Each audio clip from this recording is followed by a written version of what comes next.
लगे हुए, कोई आपत्ति नहीं है उसमें। क्या सबसे बड़ी आपत्ति तो प्रभु ये है, कहे हनुमंत विपत्ति प्रभु सोई, जब तब सुमीर भजन न होई, जब तब सुमीर भजन न होई। सवेरे उठते हैं, नहाया धोया खाया पिया, गाय भैंस कुत्ते बिल्ली हाथी घोड़े रिश्तेदार सब कर लिया, सब संभल गया। इसलिए शरीर का कुछ भी संभल जाए ये बहुत बड़ी कला नहीं है। हनुमान जी ने कहा सबसे बड़ा दुख तो तब है कि शरीर के चक्कर में आप याद नहीं रहते।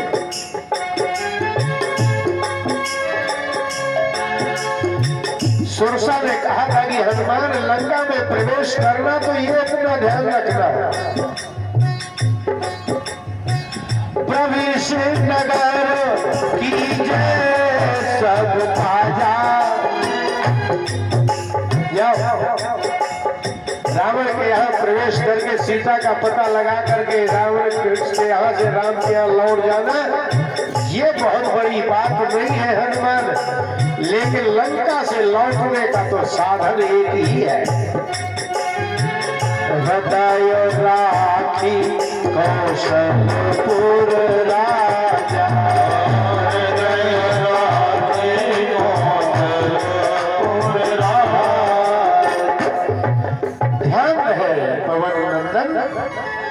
हृदय में राम अगर रहे तो लंका से लौट पाओगे, और यदि हृदय से नरहरि निकल गई तो तुम लंका से लौट नहीं सकते।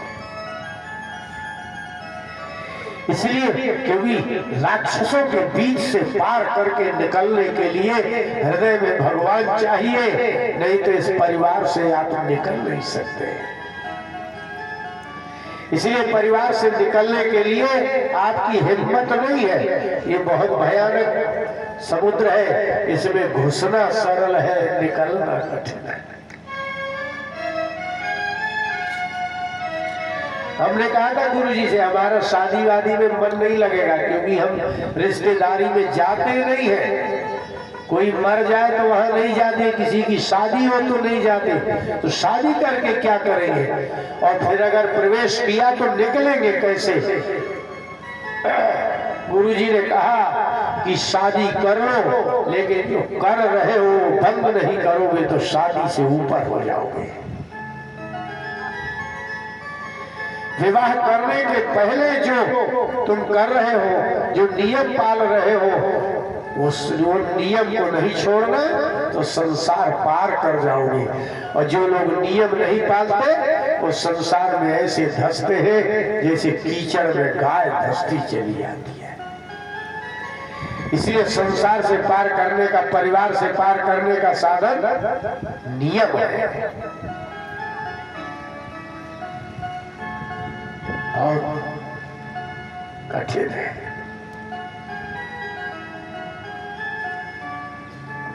इसलिए दक्ष प्रजापति ने विचार कर लिया अब तो यज्ञ ही करना है। एकदा तु मुने तेन यज्ञः प्रारंभितो महान। एक बार दक्ष प्रजापति यज्ञ ने महान यज्ञ किया। तत्राहुतास्तदा सर्वे दीक्षितेन सुरर्षयः। सुर बुलाए, देवता बुलाए, ऋषि बुलाए, श्री कृष्ण हरे मुरारे हे दक्ष के यज्ञ में कोई बाकी नहीं था जो गया ना हो।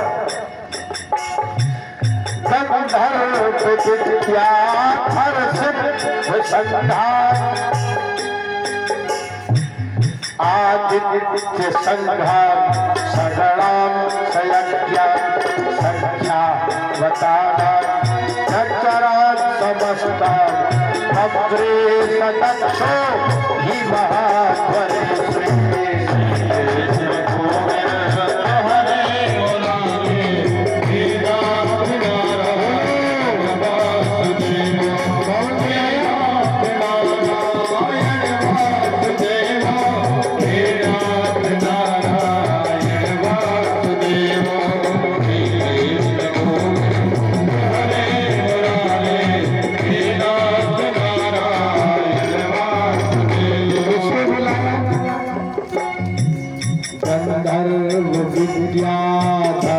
सिद्ध संगाम। गंधर्व गाने वाले बुला लिए, विद्याधर नाचने वाले बुला लिए। जैसे आपके सब यज्ञों में होता है, रामलीला बुलाई जाती है, नाचने वाले बुलाए जाते हैं और खूब रुपया खर्च किया जाता है, लेकिन ब्राह्मणों को कम दिया जाता है। ऐसे यज्ञ तो दक्ष ने किया। यज्ञ के प्रधान मुख्य जो होते हैं वो ब्राह्मण होते हैं, गंधर्व और विद्याधर नाचने गाने वाले नहीं। इसलिए दक्ष के यज्ञ के विध्वंस का विनाश का कारण क्या बना? ये यज्ञ करो, रामलीला बुलाओ, नाच नचाओ, नचैया बुलाओ, ये यज्ञ नहीं है। गंधर्व विद्याधर सिद्ध संघान, ब्राह्मणों को भी बुलाया, गंधर्व बुलाए, विद्याधर बुलाए, सिद्ध महापुरुष बुलाए, संख्यावतान नागचरान समस्तान। नागचर हाथियों में बैठने वाले, आप लोग सांप को नाग कहते हैं, नाग माने हाथी भी होता है।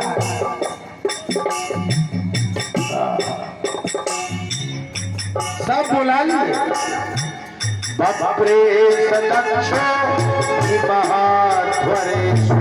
उनने बुला लिए सब उसी यज्ञ में, लेकिन द्विजर्षि राजर्षि सुरर्षि संघा, द्विजर्षि विप्रर्षि बुलाए, ऐसे ऋषि बुलाए जो ब्राह्मण थे, ऐसे ऋषि बुलाए जो राजर्षि थे, और ऐसे ऋषि बुलाए जो देवर्षि थे।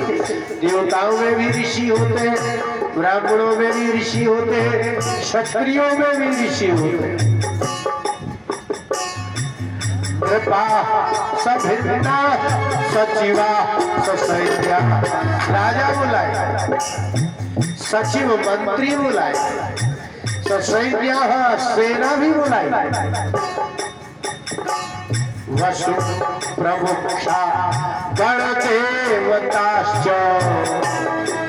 और गणदेवता भी बुलाए, क्षेत्रपाल बुलाए, सर्वे प्रतास्ते नमको पवित्रा,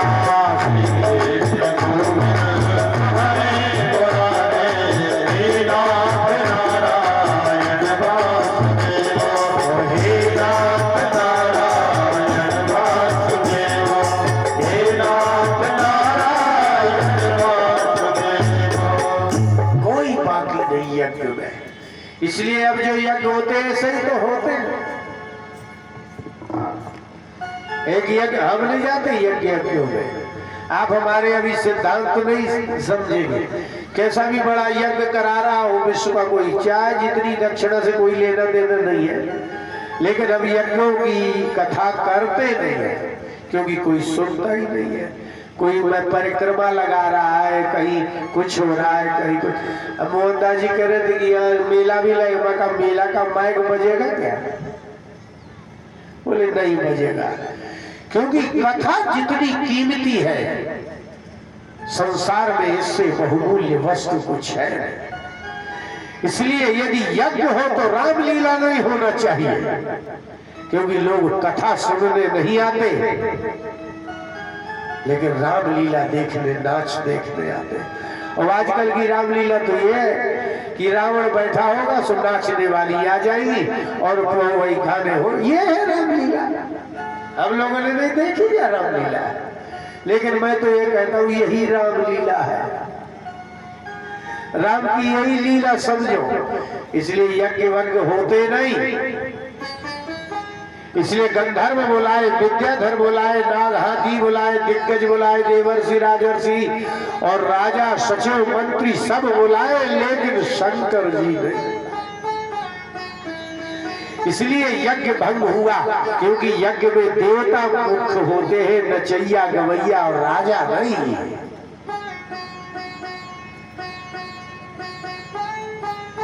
ये मुख्य नहीं है।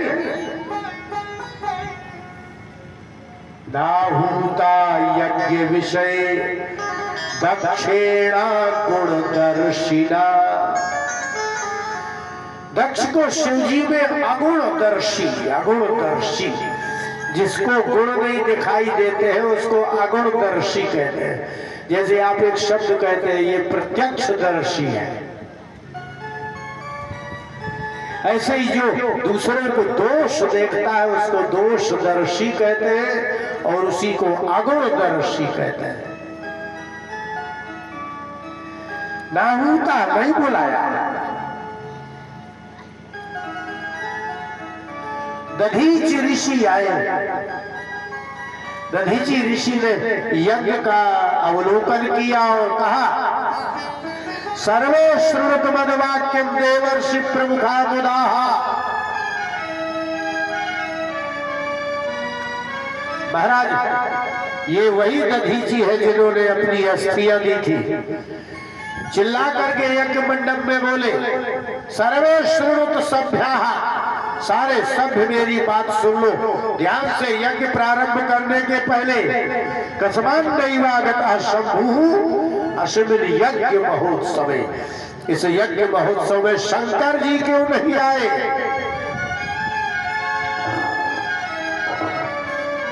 कोई तो है बोलने वाला।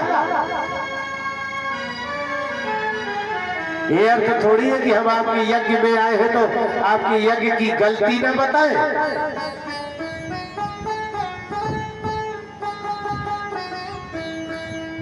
आपकी कोई गलती बता दी जाएगी तो बुरा लग जाएगा।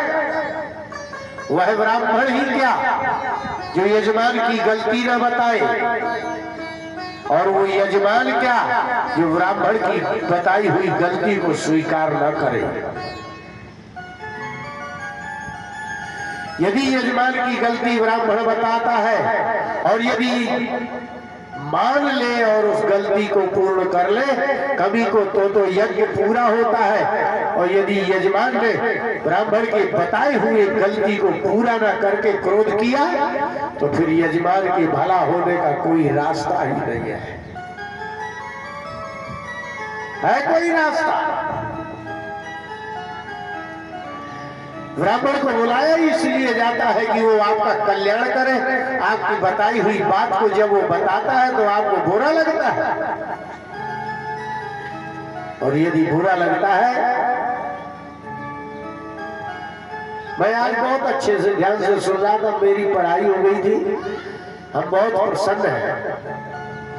आपके यहाँ जो ब्राह्मण है दोनों गजब, इस गांव के योग्य नहीं है ये दोनों, ना वो बालक है ना अभिराम जी इस गांव के लायक है। मैंने कहा कि यहाँ यजमान नहीं है इन ब्राह्मणों के योग्य, ना ही इनको दक्षिणा मिलेगी इनके योग्य। मैं सुन रहा था जब अभिषेक करा रहा था वो बालक, क्या शुभ वेद मंत्र बोल रहे थे। ये गांव के लायक ब्राह्मण नहीं है ये, क्योंकि यहाँ का यजमान इतना न नियम पाल सकता न इतनी दक्षिणा दे सकता।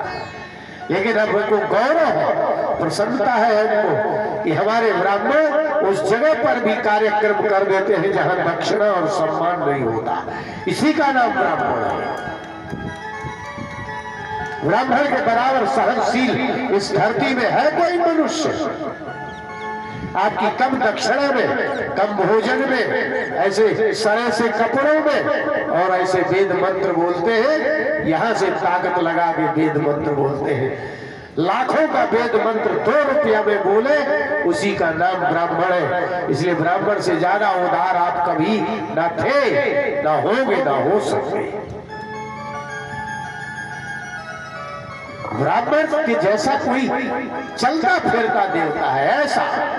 ये तो आपकी प्रतिष्ठा कराई किसकी है? ब्राह्मण की। ब्राह्मण वेद मंत्र बोल दे तो शिव जी पत्थर में बैठ जाए, ब्राह्मण वेद मंत्र बोल दे तो माता मूर्ति में बैठ जाए, गोबर में गणेश बैठ जाए। ब्राह्मण वो तत्व है। इसलिए दधीचि ने कहा कि सारे लोग दक्ष प्रजापति के यज्ञ में आए, कान खोल के सुनो। कसमन दैवागता शंभु तस्मिन यज्ञ महोत्सवे। इस यज्ञ में देवर्षि है, राजर्षि है, राजा है, ये नाचने गाने वाले विद्याधर गंधर्व है, शंकर जी क्यों नहीं आए? ब्राह्मण की जैसी शक्ति इस मनुष्य में किसी जाति में जन्म से हो ही नहीं सकती। ब्राह्मण का वीर स्वर्ण कहलाता है, सोना है वो। ब्राह्मण जैसी बुद्धि तीन का, इसलिए राक्षसों का सबसे पहले यही आदेश होता है कि पहले ब्राह्मणों को मार डालो, क्योंकि यदि ब्राह्मण जिंदा रहे तो भगवान रहेंगे। इसलिए ब्राह्मण रहेंगे तो जनता में नियम धर्म सब होगा, और जिस दिन ब्राह्मण नहीं रहेंगे तब ये जनता बस में हो पाएगी। ये जनता राक्षसों के बस में तभी होती है जब वो ब्राह्मण का त्याग कर देते हैं। इसलिए राक्षस कहते हैं पहले ब्राह्मण मारो तब जनता पर शासन कर पाओगे, और जब तक एक ब्राह्मण के नीचे भी जनता रही तो फिर किसकी माँ की दूध में इतनी ताकत है कि उस आदमी को कोई बदल दे। ब्राह्मणों के नीचे जीने वाली जनता को आज तक किसी ने ईसाई नहीं बना पाया। ब्राह्मण के नीचे रहने वाली जनता को कोई मुसलमान नहीं बना सकता।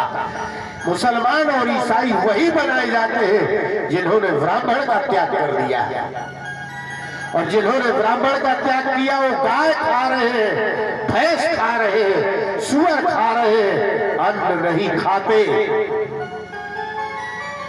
इसलिए ब्राह्मण के नीचे जीने वाला ही सुखी रहता है। ब्राह्मण का त्याग किया तो मल मूत्र खाते फिरोगे।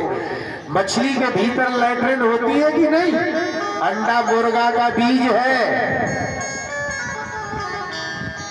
ब्राह्मण कहेगा लहसुन प्याज नहीं खाना, मुर्गा का बीज है अंडा, उसको पीते फिरोगे।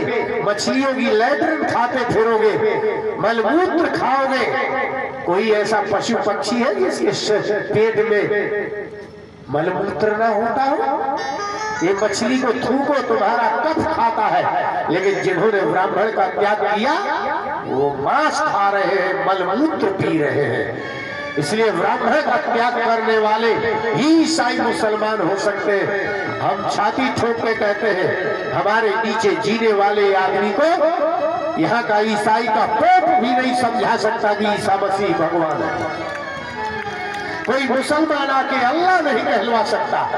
इसलिए ब्राह्मणों का त्याग आपने किया है, इसलिए आपकी आचार विचार और सब नष्ट हो गए।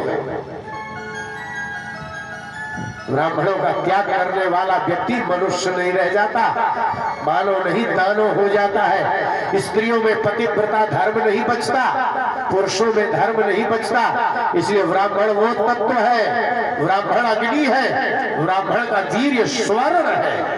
ब्राह्मण के वीर्य से उत्पन्न होने वाला मनुष्य देवता पैदा होता है, मनुष्य पैदा होता ही है। इसलिए ब्राह्मण को इस धरती का देवता कहा जाता है। इसलिए दधीचि जी ने खड़े होकर के दक्ष प्रजापति का भय छोड़ के कहा कसमानागता शंभु यज्ञ अस्मिन् यज्ञ महोत्सवे सर्वे श्रुणुत सभ्याः। सारे ऋषि सुन लो, देवर्षि राजर्षि सब लोग सुन लो, कान खोल के। सब लोग इस यज्ञ में दक्ष के आए हो, मुझे ये बता दो कि यहाँ शंकर क्यों नहीं आए? और जिस यज्ञ में ब्रह्मा विष्णु महेश नहीं आते वो यज्ञ राक्षसों का यज्ञ होता है। दधीचि के प्रश्न है ये। श्री कृष्ण गोविंद हरे मुरारे नाथ नारायण वासुदेव। दधीचि ने कहा एते सुरेशा मुनयो महत्तरा सालोक बालाश्च समागताय। ये लोकपाल आए हैं, देवर्षि आए हैं, महर्षि आए हैं, तथापि यज्ञस्तु न शोभते भृशम्। बिना किनारे न महात्मा बिना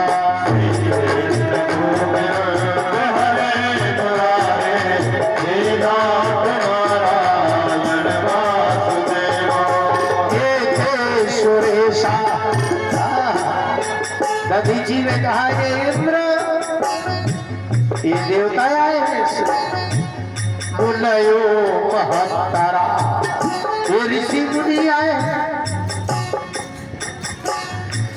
सालो कपालाश्च समागताहि और ये क्षेत्रपाल दशों दिक्पाल आ रहे हैं तथापि शोभते भृशम लेकिन ये यज्ञ अच्छा नहीं लग रहा न शोभते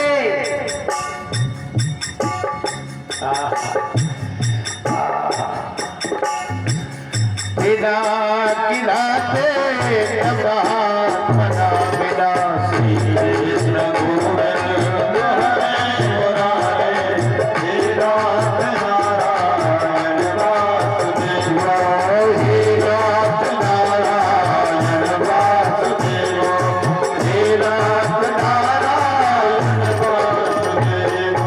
दधीची ने कहा हम आपके यज्ञ का त्याग करते हैं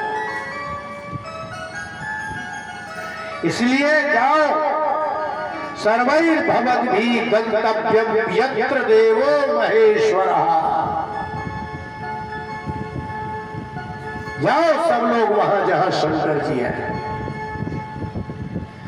संस्कृत देव भाषा है मनुष्य भाषा नहीं है जो इसको बोलता है वो देवता जैसा हो जाता है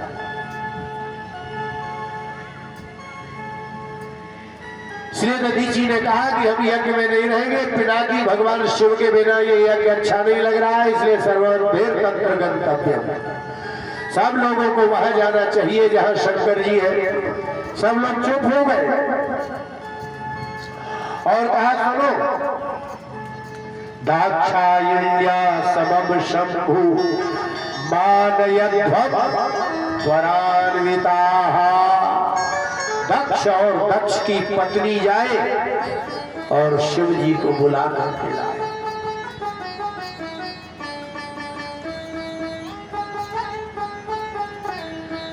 अब तो बड़ी बात बिगड़ गई और कोई एक बोले कोई साधारण बोले तो बात अलग है दधीची ऋषि बोल रहे हैं जाओ दाक्षायणी को ले जाओ और सती के साथ और शंकर जी को बुला करके लाओ सब लोग अयोग्योयम महाजातो बिना तेन शिवेन ही दक्ष ने कहा कि महाराज यज्ञ हो या ना हो हम शंकर जी को बुलाने नहीं जाएंगे जैसे आपके परिवार में नहीं भाई भाई में बिना बोलचाल हो जाए तो चार रिश्तेदार जोड़ते बोले यार तुम्हारा बड़ा भाई नहीं आया बताओ तुम लड़की की शादी कर रहे हो जाओ बना लाओ और अगर वो ये कहे कि चाहे शादी हो चाहे ना हो घमंड में कहे कि मैं भाई के पास नहीं जाऊंगा दामाद को मनाने नहीं जाऊंगा तो कोई तो होगा कहने वाला कि यदि तुम्हारा दामाद ही तुम्हारा इसमें नहीं आता तो हम भी नहीं आएंगे इसलिए दधीची ने कहा अयज्ञोयम महाजातो बिना तेन शिवेन ही और यदि बिना शंकर जी के कुछ हो रहा है तो यज्ञ अयज्ञ है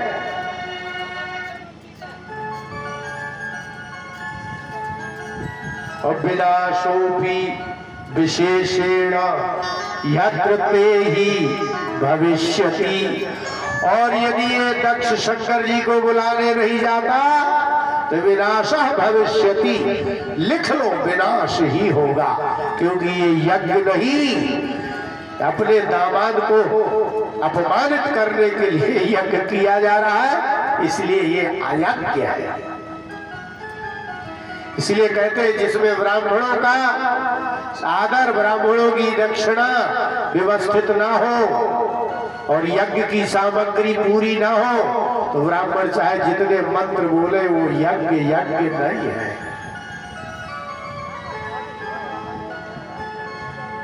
कहां से आया यज्ञ? काय का यज्ञ? न फूल है, न पत्ते है, न मिठाई है, न कुछ भी नहीं है। आपके घर में रिश्तेदार आते हैं तो भिंडी की सब्जी अलग बनेगी, आलू गोभी की अलग बनेगी, है ना। उस दामाद ने कभी अपने घर में 3 सब्जी नहीं खाई होगी, उस लड़की ने उसकी बना के खिलाई नहीं होंगे, लेकिन बाद दामाद जी घर आएंगे तो 3 सब्जी, शरबत, नमकीन, लड्डू, पेड़ा। और घर में यही लड़की अपने बाप के 3-3, 4-4 सब्जियां अपने पति का कितना आदर करवाती है, और वहां वो कहता भिंडी बनाओ तो लौकी बना देती है। यही लड़की जो अपने बाप के यहाँ 3-3 सब्जी खिलवा रही है अपने पति की, और मम्मी से बताती है कि बोले मालूम है थोड़ा सा भी कुछ गड़बड़ हो जाए तो थाली फेंक देते हैं, तो सास के धक धक धक धक धक धक धक धक धक धक। यही लड़कियां तमाशा रचती है, आगे पलीता धर देती है माँ बाप के। बोले वो इतना नाराज हो जाते हैं कि थाली मारते हैं तो सुदर्शन चक्र जैसी चली जाती है।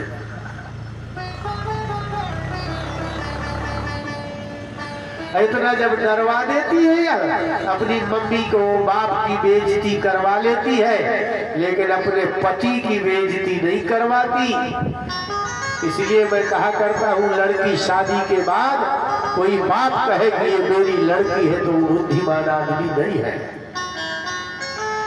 क्योंकि अगर लड़ाई हुई दामाद और ससुर में तो लड़की पति के साथ जाएगी, क्योंकि उसके बिना उसका जीवन बेकार है। बाप का क्या मतलब है? कुछ नहीं, आज नहीं तो कल मर ही जाएगा।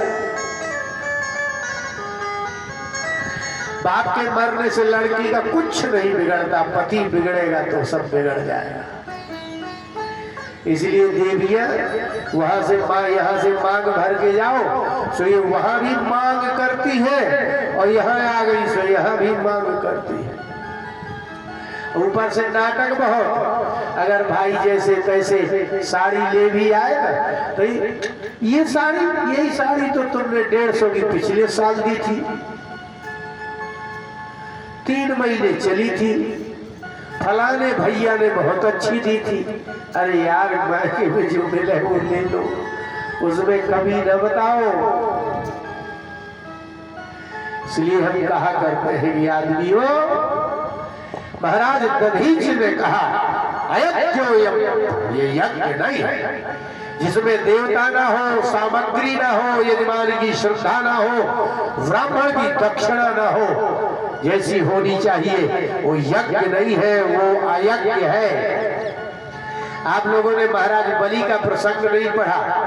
महाराज बलि के यहाँ जब